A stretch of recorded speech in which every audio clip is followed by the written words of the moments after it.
Hi everyone, welcome to study journey. Friends, कैसे हैं आप सभी? उम्मीद करती हूँ आप सभी अच्छे होंगे और आपकी प्रिपरेशन अच्छी चल रही होगी। तो देखिए, कल मैंने आप लोगों को एक स्ट्रेटजी शेयर की थी कि आप लोगों का राइट टाइम क्या है, आपको एस्टेट 2024 के लिए किस प्रकार से और कब से अपनी तैयारी में लग जाना है। लेकिन एक जो आप लोगों का सबसे ज़्यादा डाउट रहता है और जहाँ पे सच में ही बड़ा दुख भी होता है कि काफ़ी कैंडिडेट्स ऐसे हैं जो 2021 से 22 से 23 से तीनों सालों से उन्होंने लगातार एग्ज़ाम दिए हैं, लेकिन वो 80 और 90 के बीच में स्टक हो जा रहे हैं। तो ये वीडियो आज उनके लिए रहने वाली है। अगर आप लोग इस रेस में हैं, आगे जानना चाहते हैं, तो आप इस वीडियो को कंप्लीट देख सकते हैं, अदरवाइज आप लोग यहीं से स्किप कर सकते हैं। आज मैं आपको कुछ समझाने की कोशिश करूंगी, उम्मीद की करूंगी कि आपको वो समझ में आएगा, और समझ में आएगा तो आप लोग लाइक भी करेंगे। देखिए फ्रेंड्स, जब आपके 87 मार्क्स आ रहे हैं, 88 मार्क्स आते हैं या 89 मार्क्स आ रहे हैं, लेकिन आप वहां पर फेल हो जा रहे हैं। क्यों फेल हो जा रहे हैं? क्योंकि आपके 90 मार्क्स नहीं बन पा रहे हैं। तो इसका मतलब ये तो नहीं है कि आप लोगों ने प्रिपरेशन नहीं की थी। भाई, ये जरूरी थोड़ी ना है कि जिसके 90 मार्क्स आ गए तो उसने तो प्रिपरेशन की थी क्योंकि वो पास हो गया, और जिसके 89 मार्क्स आए उसने प्रिपरेशन नहीं की, वो फेल हो गया। ऐसा नहीं है। ठीक है, आपको अपने थोड़ी सी जो आपकी प्रिपरेशन की जो स्ट्रेटजी है उसके अंदर थोड़ा सा बदलाव करना जरूरी हो जाता है यहाँ पे। अब कुछ कैंडिडेट्स तो बेचारे ऐसे हैं जिनको मैं पर्सनली भी जानती हूँ कि वो 3-4 साल से लगातार उनके 86, 87, कभी कभी 89, फिर 89 से 88 मार्क्स पर स्टक हो जा रहे हैं। तो उनको क्या स्ट्रेटजी रखनी चाहिए? और उनको फील भी बड़ा होता है कि भाई देखो, मेरे इतने मार्क्स आ गए और मैं पास नहीं हो पाया। तो पास हो जाने से क्या है कि आदमी को, औरत को, यानी जो भी कैंडिडेट्स है उसको सेल्फ कॉन्फिडेंस मिलता है और वो आगे कुछ ना कुछ अचीव करने के लिए लगा रहता है। लेकिन वो जब यहीं पर फेल हो जा रहा है तो सोचता है कि भाई जब मेरे से एचटेट ही नहीं हो पा रहा तो मेरे से कुछ नहीं होगा। तो आपको पहले तो ये नेगेटिविटी अपने दिमाग से निकाल देनी है।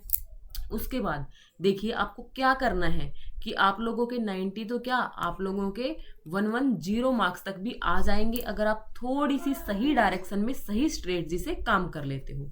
देखिए, आप वर्किंग भी हो सकते हैं, आप हाउस वाइफ भी हो सकते हैं। आपके पास एक लिमिटेड टाइम है। अगर आप वर्किंग है, अगर इवन आप हाउस वाइफ भी हैं, तो भी आपके पास बच्चे की रेस्पॉन्सिबिलिटी है, फैमिली की रेस्पॉन्सिबिलिटी है, तब भी आपके पास जो टाइम है वो लिमिटेड है।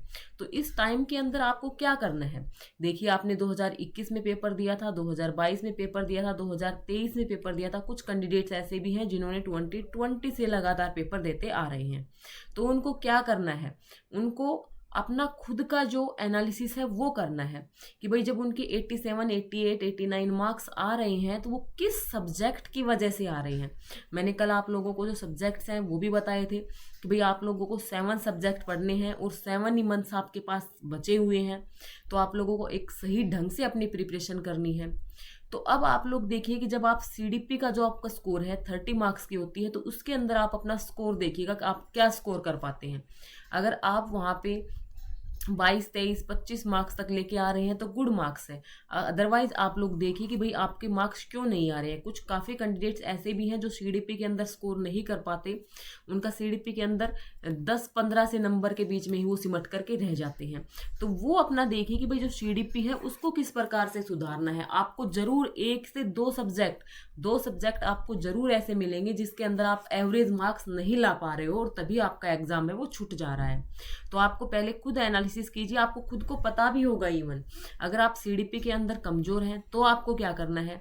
आप लोग चैनल पर जाएंगे तो आपको ऐसे एक प्लेलिस्ट मिल जाएगी, साइकोलॉजी फॉर एस्टेट 2023 के नाम से। तो उसके अंदर 31 वीडियोज के आसपास है। आप फर्स्ट वीडियो को उठाइए, अपनी कॉपी पेन उठाइए, उसके नोट्स बना लीजिए, और आपको जहां पर समझ में नहीं आता है तो आप लोग उस वीडियो के नीचे कमेंट कर सकते हैं। आपको कमेंट में उसका रिप्लाई भी मिल जाएगा। ठीक है। और नोट्स परचेज करने की अभी मेरे हिसाब से कोई आवश्यकता नहीं है, क्योंकि आपके पास इतना टाइम है कि आप अपने नोट्स खुद बना सकते हो। ओके। उसके बाद बात करते हैं भाई हिंदी की। तो अब हिंदी कितने मार्क्स की आती है? आपकी 15 नंबर की आती है।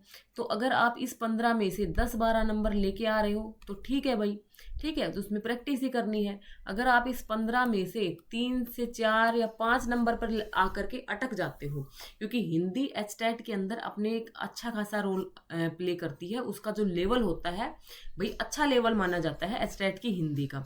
तो आप वहाँ पर देखिएगा कि आप कहाँ से उसमें गलती कर रहे हो। अगर आप 5 से 7 नंबर ही ला पा रहे हो 15 में से, तो ये तो स्कोरिंग सब्जेक्ट है। हिंदी हो गया, इंग्लिश हो गया, रीजनिंग हो गया, ये तो स्कोरिंग सब्जेक्ट है। अगर आप लोग इनमें ही कमी कर रहे हो, तो अगर आपकी हिंदी कमजोर है तो आपको क्या करना है, आपको Hindi for all competitive exams के नाम से एक प्लेलिस्ट मिलेगी, जिसके अंदर 20+ वीडियो आपको मिलने वाली है।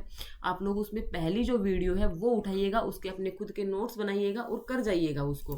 मैं बिल्कुल गारंटी के साथ कह सकती हूँ कि आप 15 में से 13 से 14 नंबर आराम से लेकर के आ सकते हैं, अगर आप वो 20-22 वीडियोज कर लेते हैं तो।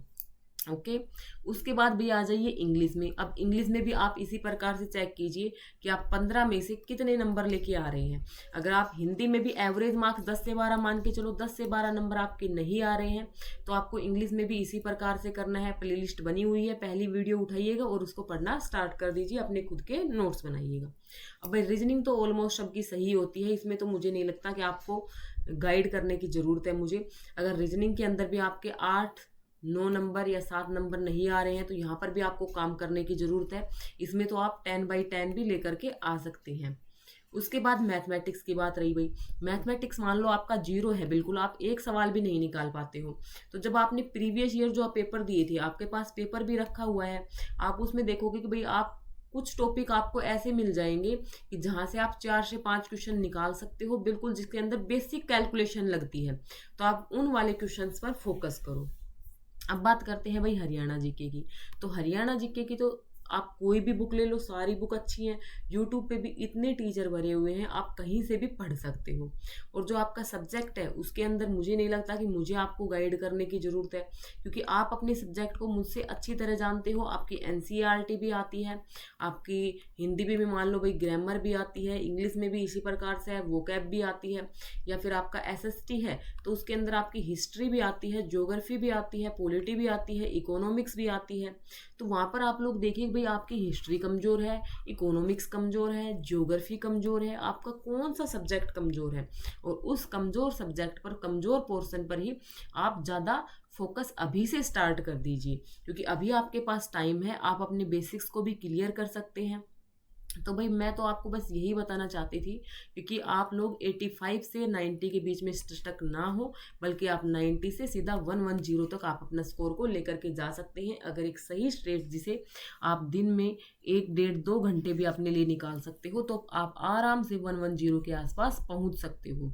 बाकी भाई आपकी क्या राय है, आप लोग कमेंट बॉक्स में बता सकते हैं। इवन आप किसी और एग्जाम की प्रिपरेशन कर रहे हैं तो भी आप साइड बाय साइड आप अपनी इस जर्नी को रख सकते हैं।